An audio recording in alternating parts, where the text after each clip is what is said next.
Hey everyone, I'm Emma Thompson, 28 years old, and killing it at my marketing job. I'm this close to buying my first house. Exciting, right? Emma, you've really outdone yourself this time, my boss said, sliding a hefty bonus check across my desk. I grinned. Thanks, Karen. This is going straight into my house fund.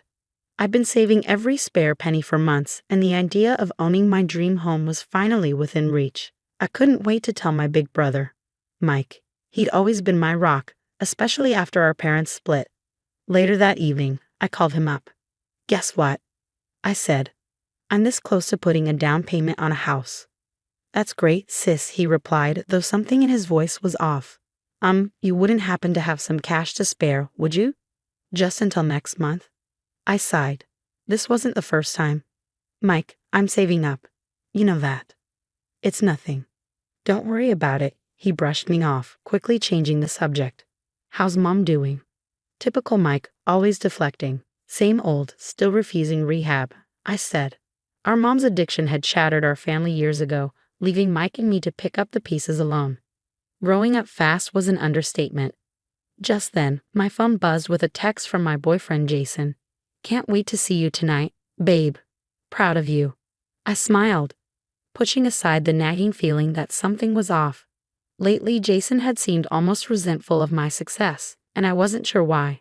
My best friend Olivia's voice pulled me out of my thoughts. Eartha Emma, you zoned out again, she teased. We were grabbing our weekly coffee, a tradition of ours. Olivia worked at a local bank and had been helping me navigate the mortgage application process. Just thinking about Mike, he asked for money again. Olivia frowned. Emma, I love you, but you've got to stop enabling him. Focus on yourself for once. I nodded, but deep down, I knew I'd probably end up helping him anyway. He was family, after all. As I walked home that evening, I couldn't shake the feeling that something big was about to happen. Another text buzzed from Jason. Running late, don't wait up. I sighed, unlocking my apartment door. The empty space seemed to echo my growing unease.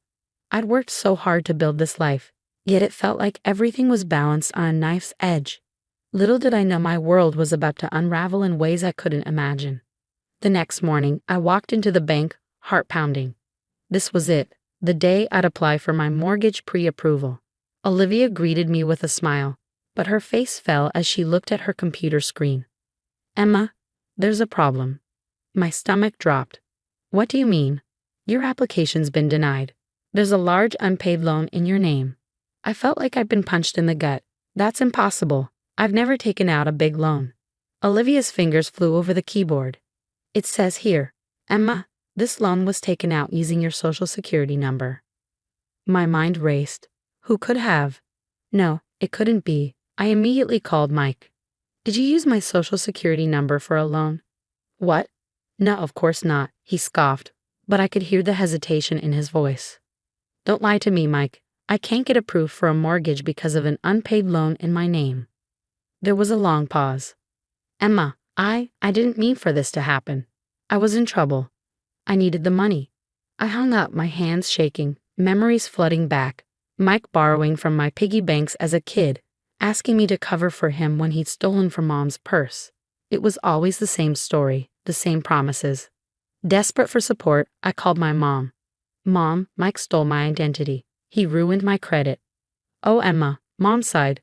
I'm sure he didn't mean to. You know how hard things have been for him. Can't you just help him out this once? I couldn't believe what I was hearing. Help him out? Mom, he committed fraud. He stole from me. Don't be so selfish, Emma. He's your brother. She dismissed me, and I hung up, feeling more alone than ever. Just then, Jason walked in. Hey, babe. Why the long face? I told him everything, hoping for some comfort. Instead, his response sent a chill down my spine. Well, what did you expect? You're always talking about how great your family is. Maybe if you weren't so naive. Naive. I repeated, stunned. Jason, I trusted my brother. He shrugged. Yeah, and look where that got you. Face it, Emma, you brought this on yourself. In that moment, I saw him clearly for the first time. All the subtle put-downs, the jealousy over my success. It all clicked into place. Calmly, I stood up. Get out. What? I said get out, we're done. As the door closed behind him, I sank to the floor. My brother had stolen my identity. My mom had sided with him, and now my boyfriend had shown his true colors. In a single day, my whole world had crumbled. I called Olivia, my voice thick with tears. "Liv, I don't know what to do." "I'm coming over," she said without hesitation. "We'll figure this out together." As I waited, I stared around my apartment. I'd worked so hard for this life, for the dream of owning my own home. And now it felt like it was slipping through my fingers. But underneath the hurt, something new was stirring. Anger. Determination. They thought I was naive, selfish. Well, they were about to learn just how wrong they were. I was done letting toxic people control my life. Little did they know, this betrayal wasn't the end of my story, it was just the beginning. I decided to dig into Mike's actions, hiring a private investigator. A week later, the PI called. "You won't believe what I found," he said. "Your brother's been running scams all over town. He's got at least a dozen victims." I felt sick. How deep does this go? Deep enough to put him away for a long time. Just then, my phone buzzed. It was Alex, an old friend from college I hadn't spoken to in years. "Emma, I heard you're having some trouble. I work in cybersecurity now. Maybe I can help." It felt like a lifeline. We met for coffee, and I spilled everything. Alex listened, then nodded. "This is rough, but listen, I can help you gather evidence. We'll nail these guys to the wall." For the first time in weeks, I felt a glimmer of hope. Back at work, I must have looked like a mess because Karen, my boss, called me into her office. "Emma, what's going on? You're one of my best, but lately." I didn't even know what came over me, but I told her everything. Instead of firing me, she said, "Emma, I had no idea. Take whatever time you need. I've got your back." Meanwhile, Olivia had been doing some digging of her own. You're not going to believe this," she said one day. "Jason, he's been embezzling from his company. I found suspicious transfers while reviewing accounts." I laughed bitterly. Of course he has. Anything else to add to the dumpster fire that's my life? Actually, yes. I think I have a way to expose him without implicating you. As she laid out her plan, I felt a spark of the old me coming back to life. I spent the next few days working with Alex, gathering digital evidence of Mike's fraud and surprisingly proof of Jason's infidelity. Turns out he'd been busy while I'd been working late. "This is gold," Alex said, scrolling through the data. "But are you sure you want to go through with this? It could get messy." I nodded firmly. They made their beds. Now they can lie in them. Olivia came through with bank records showing Jason's embezzlement.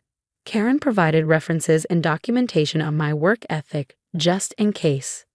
As the pieces fell into place, I realized something. I didn't need to get my hands dirty. The truth would do all the work. I drafted anonymous tips to the relevant authorities, police for Mike's scams, Jason's company for his embezzlement. I even prepared a package for my mom, showing her just how deep Mike's manipulation went. "Are you ready for this?" Olivia asked as we sat in my living room, files and envelopes spread around us. I took a deep breath. I've never been more ready. I hit send on the last email, feeling a weight lift from my shoulders.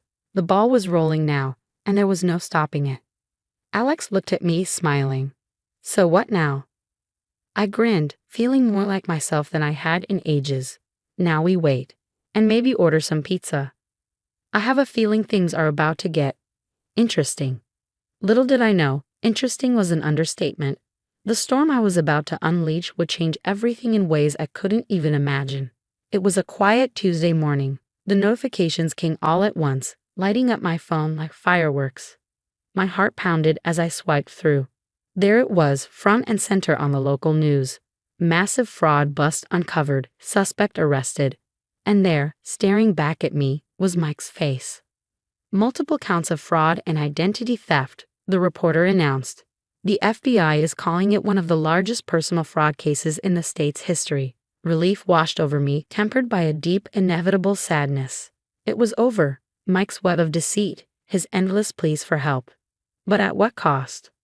My phone buzzed again, and this time it was Jason's ex-boss. "Emma, I thought you should know we're pressing charges for embezzlement. Did you know anything about this?"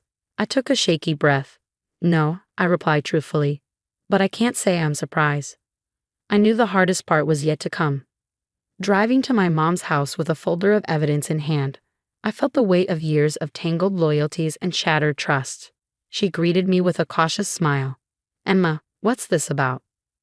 Wordlessly, I laid out document after document. This is who Mike really is, Mom. This is what you've been enabling all these years. Her face crumbled as she took it all in, denial falling away to reveal heartbreak. I didn't want to see it, she whispered. Oh God, what have I done? The conversation was painful but necessary. As I left, I knew our relationship would never be the same. But perhaps, in its brokenness, it could become something healthier, grounded in truth rather than illusions. With Mike's arrest, clearing my credit finally became possible. Alex and Olivia guided me through every step of the legal maze. And finally one day, I heard the words I've been longing for. Emma Thompson, the loan officer, smiled. Your mortgage application has been approved. Relief and joy swept over me. I could have cried right there in the bank. Back at work, Karen called me into her office. Expecting another wave of sympathy, I was stunned when she smiled. Emma, I've been so impressed by how you handled all this. How would you feel about heading up our new marketing division? I blinked. Karen, yes, absolutely yes. The day I moved into my new house felt surreal. Olivia, Alex, and Karen came by to help unpack and toast the new place with takeout and cheap champagne. To new beginnings, Olivia cheered, her glass raised high. Looking around at them, my chosen family, I felt an overwhelming surge of gratitude. They'd stood by me through every dark moment, every doubt. I couldn't have done this without you, I managed, voice thick. To Emma, Alex grinned, the strongest person we know. When they left, I lingered in my new home, feeling the quiet settle around me. The past few months had been a relentless storm, ripping apart illusions and shedding light on hard truths. I'd lost my brother to his own choices, seen my mother forced to face reality, and ended things with a man who didn't truly value me. But I'd also discovered a strength I never knew I had, learned that family sometimes isn't about blood, and found friendships that grounded me when everything else fell away. As I hung a photo of Olivia, Alex, Karen, and me from the housewarming, a deep sense of peace filled me. This was my new beginning, hard-won, and all the sweeter for it. I fought my battles and emerged not just intact, but stronger. To anyone facing toxic relationships and tough choices, remember, you're stronger than you think. Don't let anyone dim your light. Your happy ending is out there, and it's worth fighting for. Take it from me, I'm living proof. And if you were in my shoes, would you have exposed your brother's crimes, knowing it might shatter your family? Or would you have protected him, even if it meant sacrificing your own future?